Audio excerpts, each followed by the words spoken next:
We're just going to do a few questions on finding whether these functions are odd, even, or neither. So find whether the following functions are odd, even, or neither. Okay, now, the first one I'm going to look at is y equals the inverse cos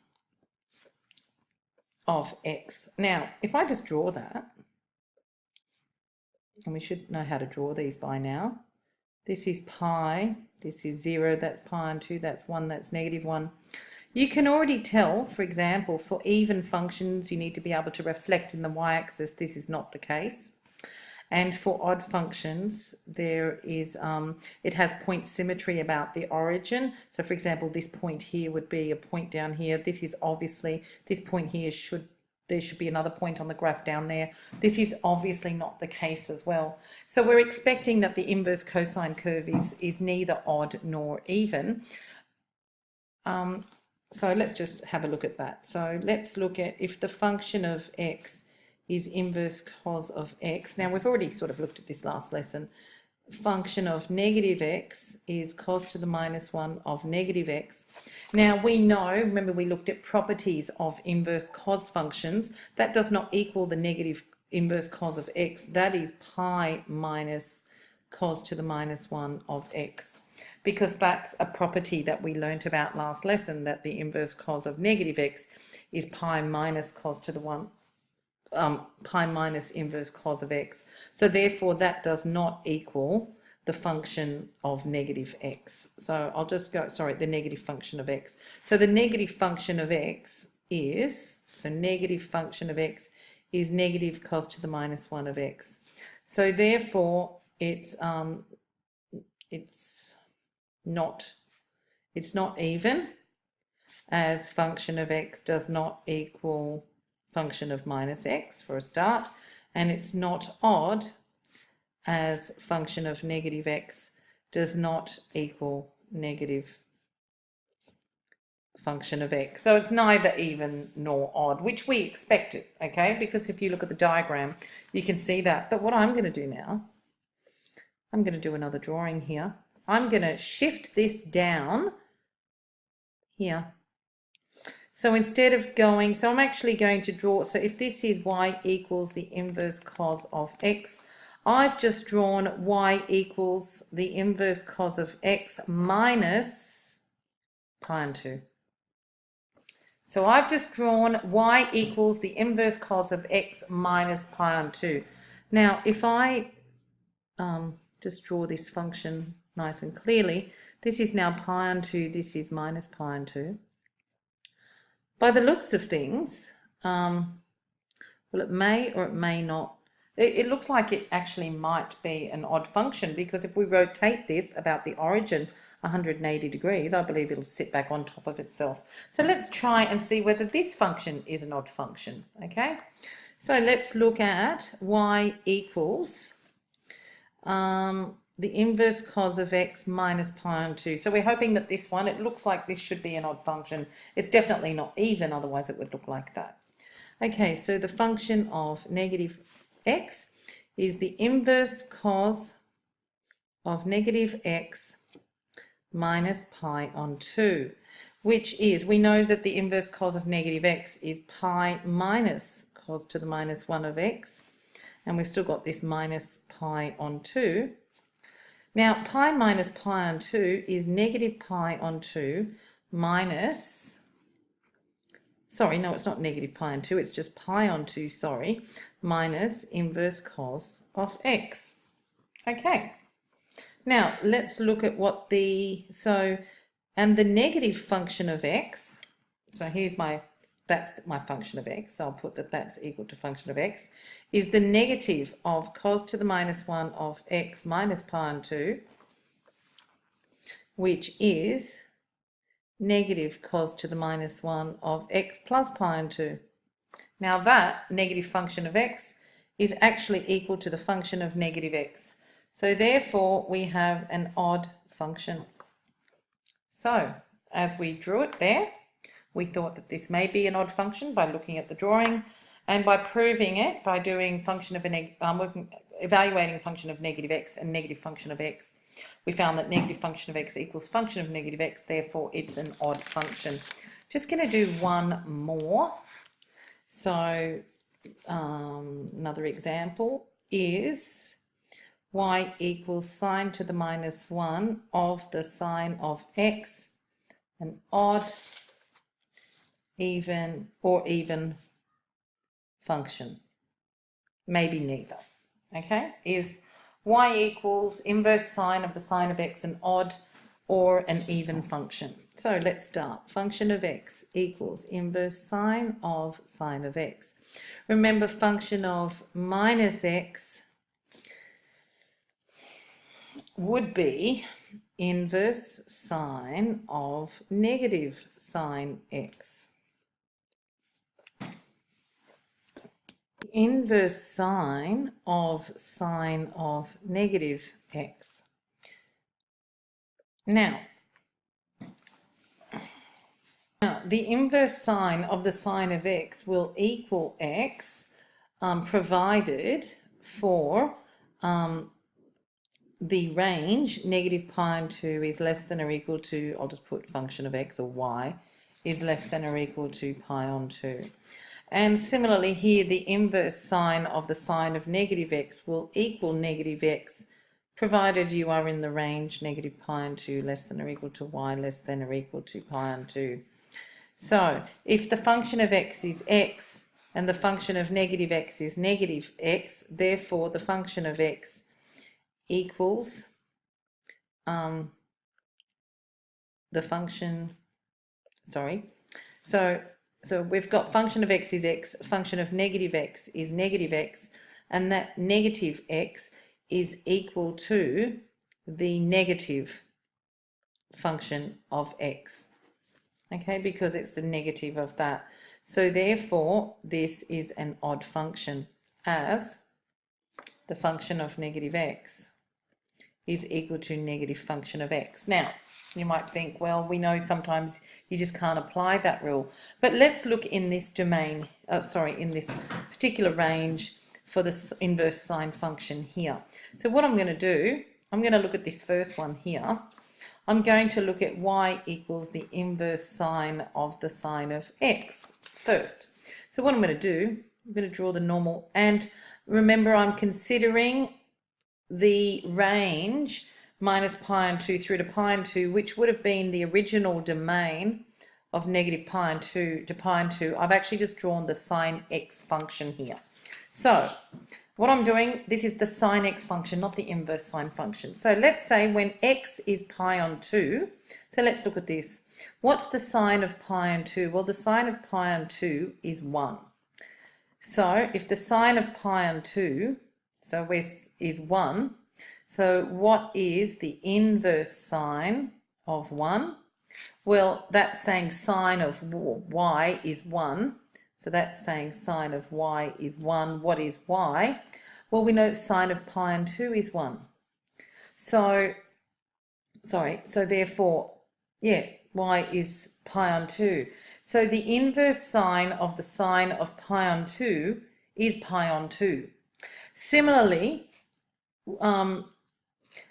if I'm looking at sine of negative pi on 2, I get negative 1. Okay, so I'll just do that down here. So if I'm looking at sine of negative pi on 2 now, so if x was negative pi on 2, sine of negative pi on 2, is negative 1. So therefore, y is the inverse sine of negative 1. Sine of what gives me negative 1? Well, it's negative pi on 2. So therefore, whatever I plugged in here for x, I got that as my answer here. So that is why inverse sine of x is x, okay? And similarly, we will find that the inverse sine of negative x will also be negative x, provided we're in this range because of the inverse sine function, okay? And that's why this particular proof will work. Okay. Prove that sine to the minus 1 of 3/5 plus cos to the minus 1 of 4/5 equals pi on 2. Now we can let alpha equal sine to the minus 1 of 3/5, and we can let beta equal cos to the minus 1 of 4/5. And let's just draw up a triangle for this alpha. So sine of alpha is opposite over hypotenuse. And let's just work out what the remaining side here, it would be 4. Now, sorry, a little mistake in the question. Sine to the minus 1 of 3/5 plus cos to the minus 1 of 3/5, sorry, equals pi on 2. So here we've just let alpha equal that. So alpha, so that means that sine of alpha is 3/5, and we can draw up our right angle triangle. Sine is opposite over hypotenuse. Let's work out our remaining side by Pythagoras. It's a 3, 4, 5 triad. Now if we look, sorry, that's a 3 as well. So if we look here, we let beta equal cos to the minus 1 of 3/5 as well. Well, cos of which angle is 3/5 is this angle. So I can say, well, that could be beta in this triangle. Because if that was beta, this would be cos to the minus 1 of 3/5. The 3 goes there, the 5 goes there. Well, by Pythagoras' theorem, this is also a 4. So therefore, we can say that alpha plus beta plus pi on 2 equals pi by the angle sum of triangle. And so therefore, alpha plus beta is pi minus pi on 2, which equals pi on 2. Okay? There we go. In some other proofs, you can see this written instead of alpha and beta. You can also see it done like this. So again, same question, sine to the minus 1 of 3/5 plus cos to the minus 1 of 3/5 equals pi on 2 to prove it. Another way that it can be done, you can let theta, if you want, equals sine to the minus 1 of 3/5. Therefore, sine of theta is 3/5. Draw up your right angle triangle. And sine of theta is 3/5. Now, therefore, by Pythag, the remaining side is 4. But we can see from this triangle that, cos of, if this is theta, this angle in here would be 90 minus theta by angle sum of triangle. But we can see that the cos of pi on 2 minus theta is also equal to 3/5. And so therefore, yeah, the cos of this angle here is also 3/5. Therefore, we can say that pi on 2 minus theta is cos to the minus 1 of 3/5. So therefore, sine to the minus 1 of 3/5 plus cos to the minus 1 of 3/5. We've let theta equal sine to the minus 1 of 3/5. We get theta plus cos to the minus 1 of 3/5 is pi on 2 minus theta. So theta plus pi on 2 minus theta is pi on 2. So therefore, we've just proven that sine to the minus 1 of 3/5 plus cos to the minus 1 of 3/5 is equal to pi on 2. I can put the pi on 2 down here. Okay, you may want to stick with this second method or the first one. I suppose they both work. This is a little bit more conventional, the second method. Okay, now we're going to sketch inverse trig functions. Okay, the first one that we're going to sketch is, let's look at y equals 3 cos to the minus 1 of x. Okay, now when we're sketching trig functions like this, we need to look at the domain and the range. Okay, now it looks like the amplitude here has changed, okay? Whereas the domain, there doesn't seem, because it's just an x, the domain won't be changed. So we can say domain is -1 less than or equal to x less than or equal to 1. And the range, well, we know that the range for a cos function is from 0 through to pi for the normal cos function. Okay, so therefore this is for y equals cos to the minus 1x. So the domain of this function will be the same as the normal function. So this is the domain for both y equals cos to the minus 1x and y equals 3 cos to the minus 1x. It'll be the domain for both of them, all right? Because only the amplitude here has been changed. Now the range for y equals the inverse cos of x is from 0 to pi, but the range for y equals 3 times cos to the minus 1 of x will be 3 times all of these, so it'll go from 0 through to 3 pi. Domain is still the same from -1 to 1, okay? And the range now is from 3 pi to 0, so I'm going to clearly show the endpoints, which would be -1, 3 pi for this endpoint. Here in this turning point, or this inflection or whatever it is, it would be 0 and halfway between 0 and 3 pi, which is 3 pi and 2. And this point here is the point 1, 0. Okay, so that's sketching y equals 3 cos to the minus 1 of x, showing all those critical points, the endpoints and any other critical points. Okay, the next one we're going to look at is to sketch y equals 4 cos to the minus 1 of 2x. Now here, the domain will be affected.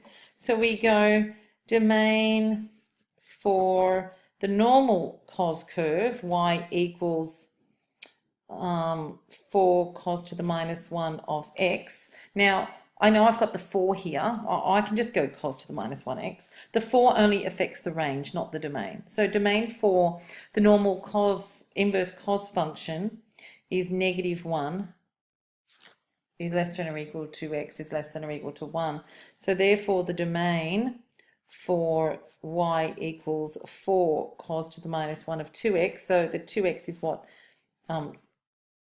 the x's have to do with the domain here, is -1. So 2x has to lie, well, this domain is between, now for 2x is between -1 and 1, which means that now dividing through by 2, dividing everything by 2. So dividing through everywhere by 2, we get -1/2 is less than or equal to x, which is less than or equal to 1/2. So we can see that the domain has changed. Now the range for your normal cos to the minus 1 of 2x or any other function will be from 0 through to, actually I don't want to set that one out like that. I can just go range. So 0 less than or equal to cos to the minus 1 of 2x is less than or equal to pi. So for the cos to the minus 1 of 2x function, the range is from 0 to pi. So therefore, for the 4 cos to the minus 1 of 2x function, we just, what's happened here is we've multiplied this by 4. So we multiply through by 4. 0 times 4 is 0. 4 times cos to the minus 1 of 2x is 4 cos to the minus 1 of 2x. And 4 times pi is 4 pi. So we can see our new domain range. Again, just sketch it normally, just as you normally would. Okay? And instead of writing 1 and -1 for your domain, we write half and -1/2.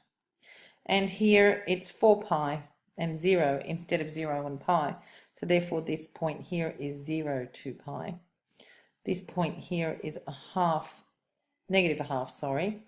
-1/2, 4 pi, and this point here is the point 1/2, 0. Okay, so that's sketching y equals inverse cos of x on 2. I'll just do another one with this cos as well. Let's look at y equals, I don't know, inverse cos of x over 2 this time, as opposed to 2x. So here we had 2x, now we've got x on 2. So domain, we can just set it out like this. It's -1, between -1 and 1 for your normal inverse cos curve. So for the x on 2, inverse cos of x on 2 curve, it'll also be between, sorry, don't want to do it like that. Sorry, shouldn't do it like that. So, oh, sorry, just my setting out, no good.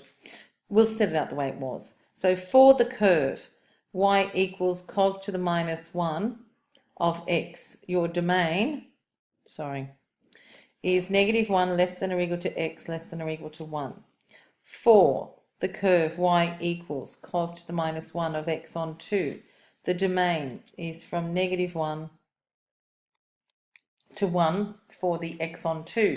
So to make x the subject, instead of having x on 2, we just want x, so we have to multiply through by 2. So our domain is from -2 to 2, and our range will just be the same because the amplitude of this function is not changed. The range is just from 0 through to pi. Okay, so to sketch that one, again, shape's going to be the same, so just draw it the same. But instead of having 1 and -1, we've got 2 and -2. And in this case, the amplitude's not changed here, so the range, range is just the same from 0 to pi. Okay? And this point here would be 0 pi on 2. This end point here would be -2 pi, and this point here would be 2, 0. Okay? All right, we'll just look at some sine ones now. Okay, sketch y equals 3 sine to the minus 1 of 2x. Now, the domain of the ordinary y equals sine to the minus 1 of x is from -1 through to 1.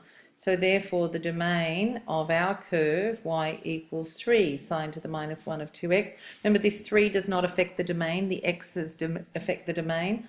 So that 2x has to lie between -1 and 1. So dividing through by 2, we get -1/2 is less than x is less than 1/2. So now the range of y equals sine to the minus 1 of x. So let's just consider the ordinary function. Range for that, I'm just going to sketch the ordinary function. Remember, it looks like that. That's the ordinary function. Ordinary sine. So this is y equals sine to the minus 1 of x. Okay, that's what that looks like. So the range of this function is from -pi on 2 less than or equal to y less than or equal to pi on 2. So therefore, the range of y equals 3 sine to the minus 1 of 2x is, sorry, we know that y equals sine to the minus 1 of x. I'll just replace that there, it's better. So therefore, the range of y equals 3 sine to the minus 1 of 2x. Well, how I need to have a 3 in front of the sine x. So I've got 3 times sine to the minus 1. I may as well put the 2x in there. Now, what's happened to here? I've multiplied through by 3. So I've got to multiply everything by 3. So it's -3 pi on 2 is less than or equal to 3 sine to the minus 1 of 2x is less than or equal to 3 times pi on 2. So that's the range of the curve that we want. So when you sketch it, again, just sketch it normally.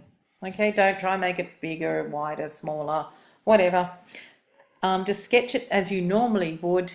Instead of putting 1 and -1, we put 1/2 and -1/2 for our domain. And instead of putting pi on 2 and minus pi on 2, we've got 3 pi on 2 and -3 pi on 2 here. So therefore, your end points are 1/2, 3 pi on 2, and this end point down here is -1/2, -3 pi on 2. A little bit trickier. Sketch y equals 3 on 2 sine to the minus 1 of x on 2. Let's look at the domain first. So the domain of y equals sine to the minus 1 of x is from -1 to 1. So therefore, the domain of y equals 3 on 2 sine to the minus 1 of x on 2 is, well, the x on 2 is between -1 and 1. So multiplying through by 2, so multiplying that and that by 2, we get -2 less than or equal to x less than or equal to 2. So that's our domain. Now the range of y equals sine to the minus 1 of x is from negative pi on 2. So I'll put sine to the minus 1x here. I mean, I can put y, but it's the same as sine to the minus 1x, which is less than pi on 2. But our curve is 3 on 2 sine to the minus 1 of x on 2. So the range of y equals 3 over 2 sine to the minus 1 of x on 2 is. Now what's happening here is I'm multiplying through by 3 over 2. So it's going to be 3 over 2 times negative pi on 2 less than or equal to 3 over 2 inverse sine of x less than or equal to 3 over 2 times pi on 2, because I'm multiplying through by 3 on 2. So just be careful, this is a tricky one. So it's negative 3 pi on 4 less than or equal to sine to the minus 1 of x on 2 less than or equal to 3 pi on 4. So be very careful with that type. We'll sketch it as we normally do. It looks like this. And our new domain is 2 and negative 2. And our new range is negative 3 pi on 4 through to 3 pi on 4. And so our endpoints are 2, 3 pi on 4, negative 2, negative 3 pi on 4. Okay, so that's the sketch of that curve and the domain and range. All right, we'll just look at another one, maybe some tan ones and maybe some shifts of some curves as well. Sketching is 6 tan to the minus 1 of x on 2. Now let's just draw the normal inverse tan curve. Looks like this. From pi on 2 to negative pi on 2. Notice it's not less than or equal to. We've got asymptotes at negative pi on 2 and at y equals pi on 2. But notice the domain is all real x. So domain for y equals tan to the minus 1 of x is all real x. So therefore the domain for y equals 6 tan to the minus 1 of x on 2. Remember, it's the x values that affected the domain will also be all real x. Now here I've sketched y equals inverse tan of x, not that 6 tan inverse tan of x on 2. So the domain will be the same. Now the range for y equals 6 times tan, for the normal tan function, y equals tan to the minus 1 of x, is negative pi on 2, but we've got less than, not less than or equal to, tan to the minus 1 of x, less than or equal to pi on 2. So therefore the range for our function for y equals 6 times tan to the minus 1 of x on 2. Remember, the x on 2's got nothing to do with the range, just this amplitude here. Well, we've got 6 tan to the minus 1 of x on 2. Well, we'll need to be multiplying through by 6 times negative pi on 2, which is negative 3 pi, less than or equal to, less than only. So negative 3 pi is less than 6 tan to the minus 1x on 2 is less than 3 pi. So the new function, if you had to plot a point, it would obviously be different to this. For example, tan of what, for example, is 1, if x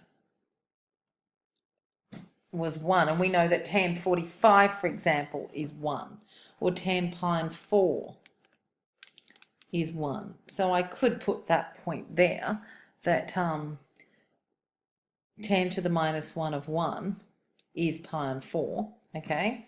And here, with my curve, remember it goes like that. Sorry, I haven't drawn this very badly, actually. I'll start again. There we go, that's better. Here are my asymptotes. Just drawing it normally again. Don't have to change the scale. But instead of having negative pi on 2 and pi on 2, as we did for the inverse tan curve, we've got 3 pi and negative 3 pi. So in this case, remember again, we know that, for example, tan of, just thinking of some values, tan of, we know tan of 45, for example, is 1. So when x is 2, so if I put x is 2 here, so 6 times inverse tan of 2 on 2 is 1. So inverse tan of 1 is pi on 4. So 6 times pi on 4 is 3 pi on 2. So the difference would be, for example, when x here is 2, the y value would be 3 pi on 2 because it's 6 times pi on 4, which is 3 pi on 2. So if you had to show how this graph is different to that, you'd show it with some points like that, okay? But if they're not asking, if you don't have to compare, you just need the new range. That's all you need to do. I wouldn't, just be careful about putting points like this unless you're asked to compare, because if you make an error, you'll end up losing a mark, which you don't want to, okay? So I'm just fixing that, which is all good now. All right, we might just look at one. I think we did look at a shifted curve before when we were doing domain and range, just a few others. For example, y equals cos to the minus 1 of x. I'm just going to do a few transformations here. Looks like that. Pi and 0. What was if you were asked to draw y equals negative cos to the minus 1 of x, and if you were asked to draw y equals cos to the minus 1 of negative x. So we're going to draw these three. So we've got y equals inverse cos of x there, okay? The negative of this curve, remember, just swapping the values around. Here when x is 1, y is 0, well that stays the same. Here when x is 0, y is pi on 2. So when x is 0, you get minus pi on 2. Here when x is negative 1, y is pi. Here when x is negative 1, y will be negative pi. So therefore the curve, just got to get the shape right this time. Remember, negative is a reflection in the x-axis, so it would look like this. Yeah. All right, I should have sort of drawn it. I think I've drawn that a little bit far out, but it would go like this, okay? Which we've drawn like that. And this would be pi, negative pi, and this would be 0. So that's the negative. So you're just flipping it basically in the x-axis, or reflecting it, not flipping it, reflecting it in the x-axis. All right. All right, if we had to sketch y equals the inverse cos of negative x, well, remember from the rule that that is pi minus the inverse cos of x.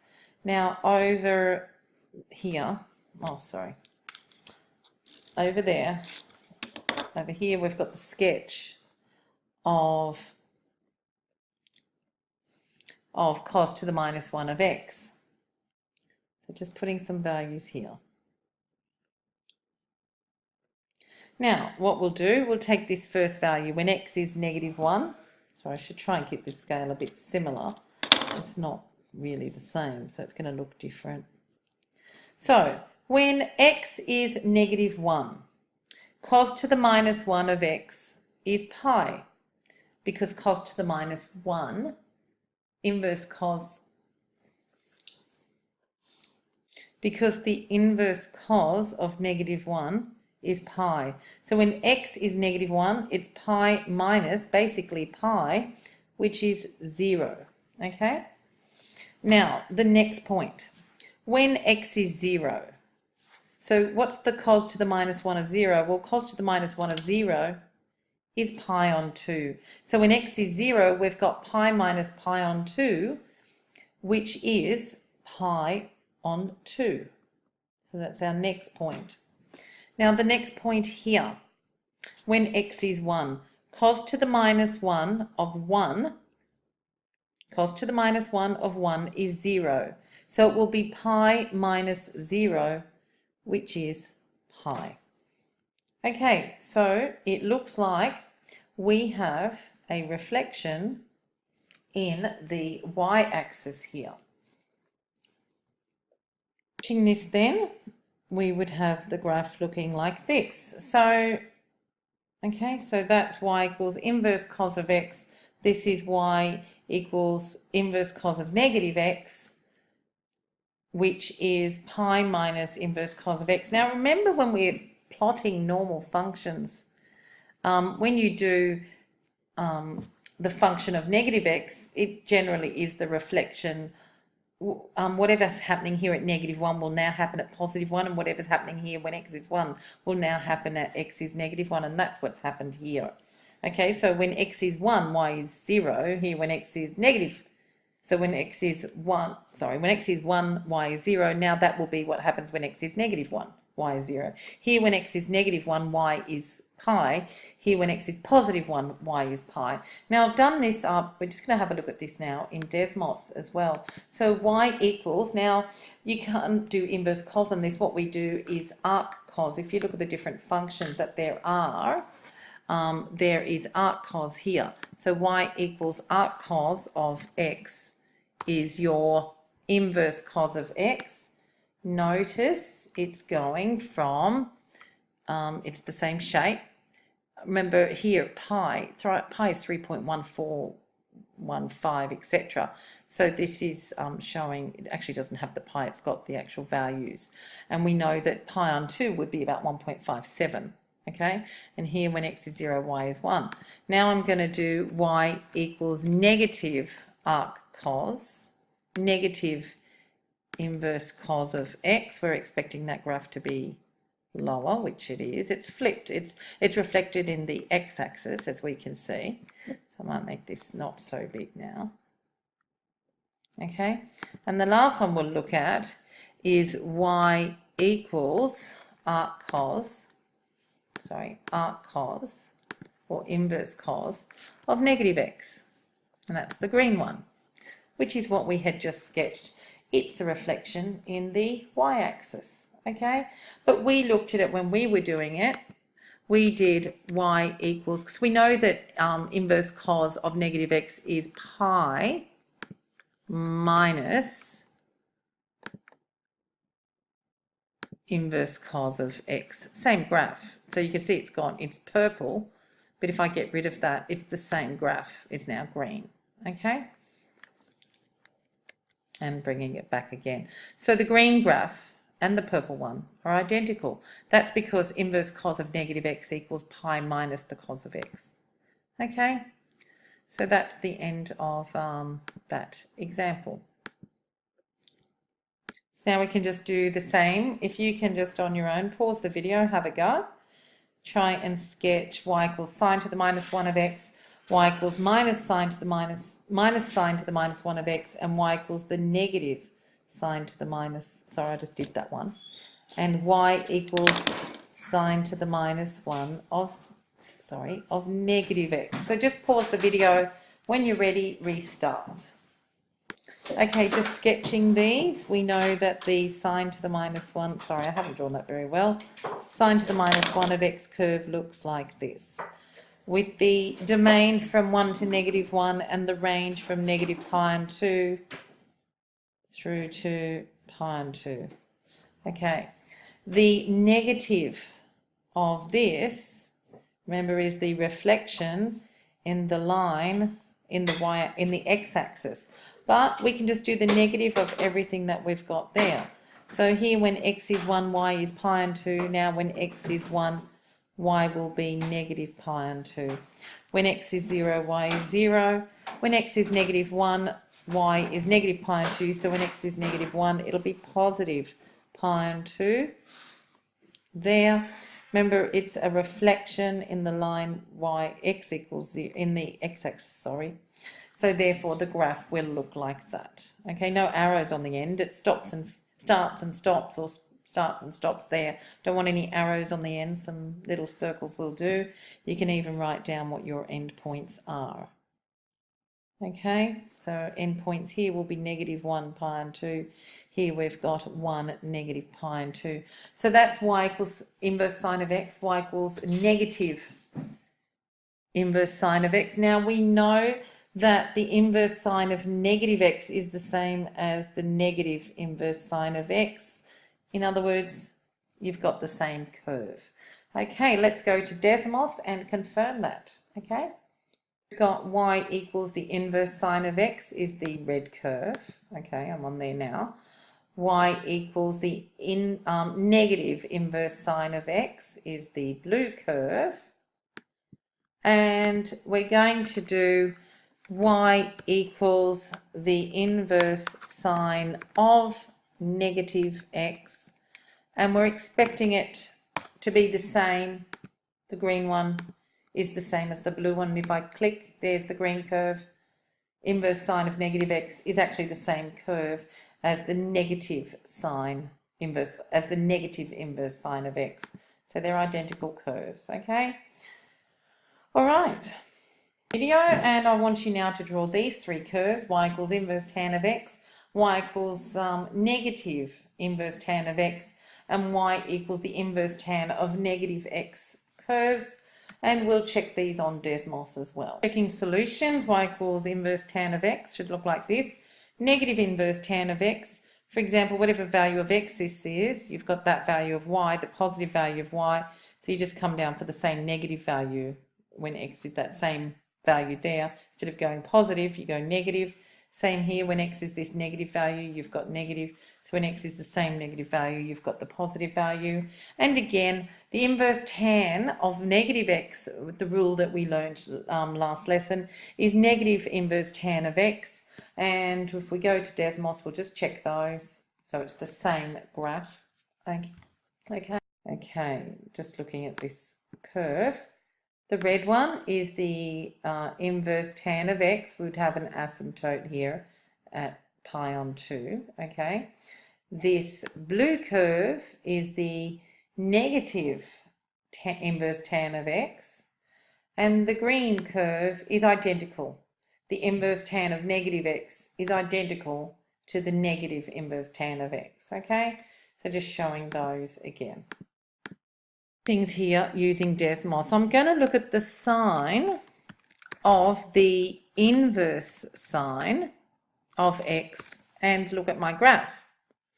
Notice my graph is just, and we looked at this before, it's the line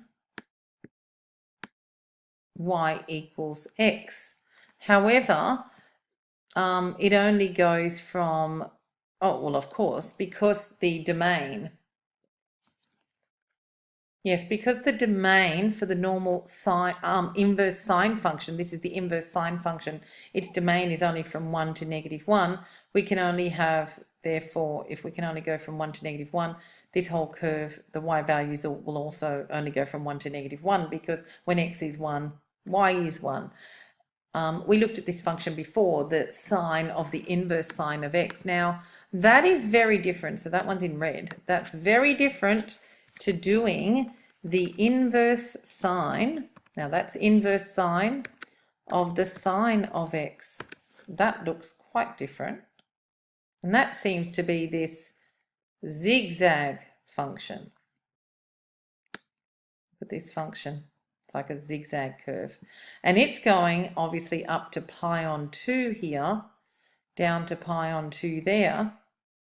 And it is also the curve when y equals x, but it's got a different, so yeah, here you've got y equals x there for that bit, but this does not seem to have a restriction on the domain. But there is this restriction here on the range of pi on 2 and pi, but no restriction here on the domain. So we're going to look at those in a minute on paper. Sorry, for some reason they were in the same color before, but I've just got them in different colors here. So this one I'm looking at here, the blue one, right? Looking at the blue one is the sine of the inverse sine of x, and it's just that line y equals x, and only from 1 to -1 is the domain, and same with the range. But the red curve is the inverse sine of the sine of x, and that does have a range which is, see, the range is the inverse sine bit restricts that range, of course. Here the inverse sine would have been 1.57, but because the domain of the sine curve is only from 1 to -1, that's why this graph isn't able to go all the way. Okay, Whereas the sine curve here, there is no restriction on the domain of the sine curve here.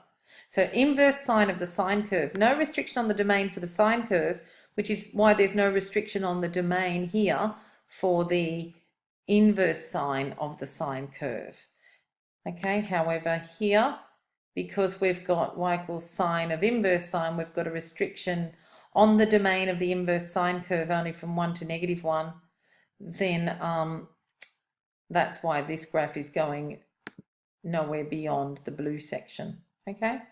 This green curve here is y equals the cos of the inverse cos of x, okay?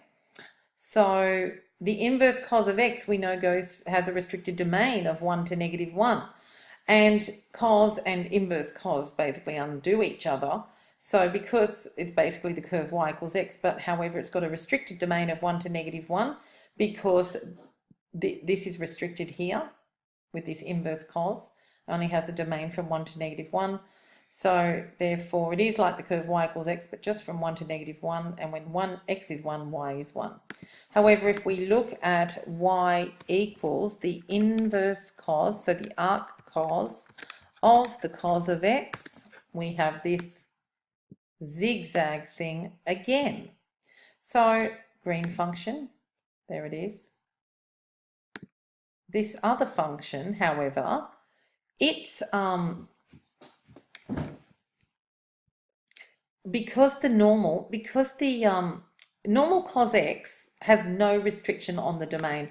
I'm going to sketch y equals cos x, right? No, so in orange I've got y equals cos x. You can see there's no restriction on the domain. So here, up here where I'm in the purple section, there's no restriction on this domain, which is why this zigzag thing goes on forever and ever. But the inverse cos we know has a domain, a range from 0 to pi, which is 0 to 3.14, etc. So that's why the curve goes from 0 to pi. So here is our range from 0 to pi. Basically, inverse cos and cos cancel each other, right?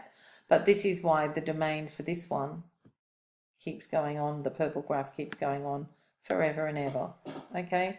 Whereas the green function, cos of the inverse cos of x, has a restricted domain, okay, from 1 to -1. And the last one that we'll look at will be the same thing for the tan. So y equals inverse tan. Now we know that there's of the tan of x. Wow. So because there's no restriction on ordinary, I'm going to sketch y equals tan x here. That's the y equals tan x curve in red. No restrictions on the domain, it just goes on, it just keeps repeating every 180 degrees. So there's no restrictions on the domain for tan x. So this is why there's no restrictions on the domain here, because it's the inverse tan. It's the inverse tan of the tan of x, because there's no restrictions on the domain for tan x. We just keep getting this continuous thing because there's no restrictions on the domain. So arctan or inverse tan of tan, they cancel. So we've basically got the function y equals x, which we can see here.